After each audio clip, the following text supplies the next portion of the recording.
أريد أحكي لكم عن تجربتي الشخصية بموضوع حقن البلازما الغنية بالصفيحات. أنا قبل سنة حاولت أقوم بهاي التجربة مع فريق من العمل بمستشفى جرابلس، أقدم لهم التحية اللي قاموا معي بهاي التجربة.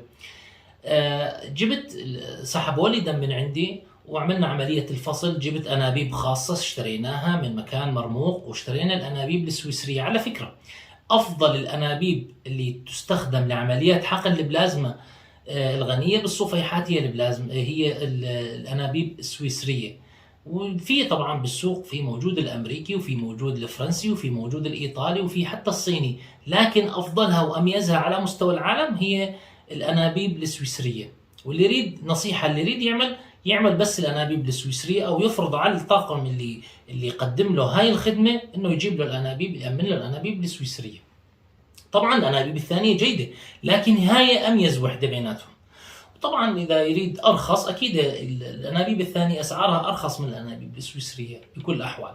وهي مو دعاية لأني أنا ما أعرف يعني، لكن فعلا لما فتحت أنا وعملت عمليات بحث، كل المراجع اللي حكت عن هذا الموضوع تحكي إنه الأنابيب السويسرية هي أميز الأنابيب وهي أفضلها. طبعا لقيت أنا بعدين الفرق، وفرق واضح.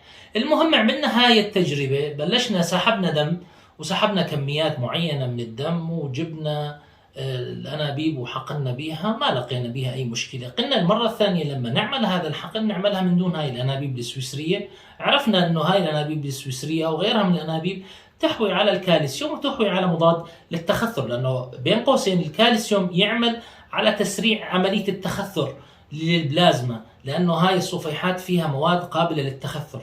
فمشان ما يصير هاي البلازما بعد ما تنضاف هاي المادة اللي بالأنابيب، مشان ما يصير بها تخثر، يحطون بها مانع تخثر مثل الترومبين او البروترومبين الجزيئي، او يحطوا كليكسان. المهم انه هي ماده مانعه للتخثر.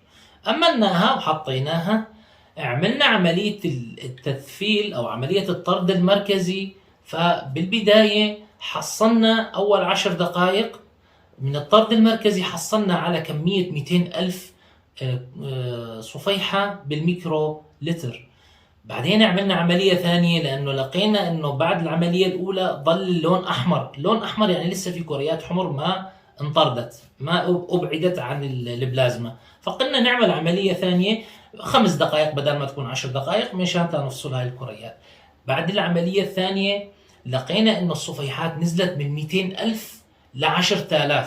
وبالتالي موضوع الطرد المركزي مهم جدا، موضوع إضافة الكالسيوم مهمة جدا، موضوع إضافة البروترومبين الجزيئي أو الترومبين أو الكليكسان، يعني موانع التخثر ضروري جدا. هاي المشكلة إنه في فرق طبية تتبرع إنه هي تقوم بهاي العملية، وخصوصا في مراكز يعني تكون ما هي مراكز متخصصة بهذا الموضوع، تقدم هاي العملية أو هاي الجلسات بأسعار معقولة أو مقبولة، وحتى رمزية بالنسبة للأسعار الثانية. فهي ما تعرف بهاي التفاصيل الدقيقة. أنصح كل الناس إنه اللي تقدم على موضوع جلسات الحقن البلازما الغنية بالصفيحات إنه ما يتاخذ بهاي إنه والله أعمل لك إياها بمبلغ بسيط أو مبلغ رمزي ما يعادل ربع المبلغ اللي مطلوب بالمراكز الحقيقية. هاي المراكز الحقيقية ما أجت من عبث يعني. هاي المراكز اللي تقدم هاي الخدمة ما أجت من عبث إنها تريد هاي الأسعار. كل شيء بسعره، يعني مو الواحد يروح يفكر والله أنا أروح أعملها وأستفيد إذا ما انحطت المواد اللي مع التيوب.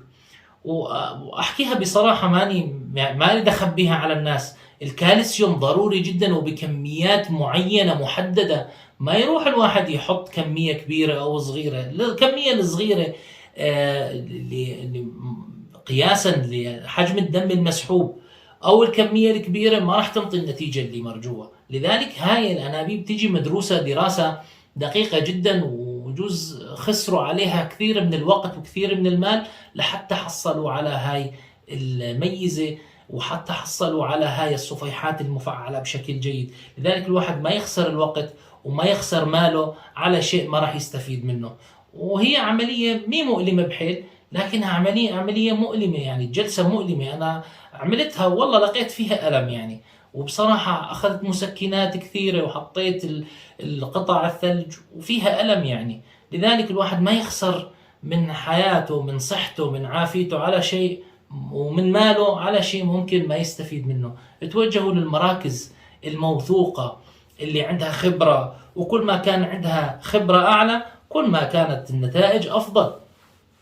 والمراكز اللي مي معروفة أو تعمل لك إياها بسعر رخيص أكيد ما راح تحصل النتيجة الحقيقية المرجوة. هذا ردت أشاركه معكم وتجربتي الخاصة عن الموضوع، وإلا أنه عندي إمكانية بهذيك الفترة إني أعمل هاي التجربة مع أشخاص كانوا متميزين ومتدربين على فكرة بهذا الموضوع، واستفدت أنا والله بعد حقن 3 جلسات كان في فرق واضح جدا عما قبل الحقن.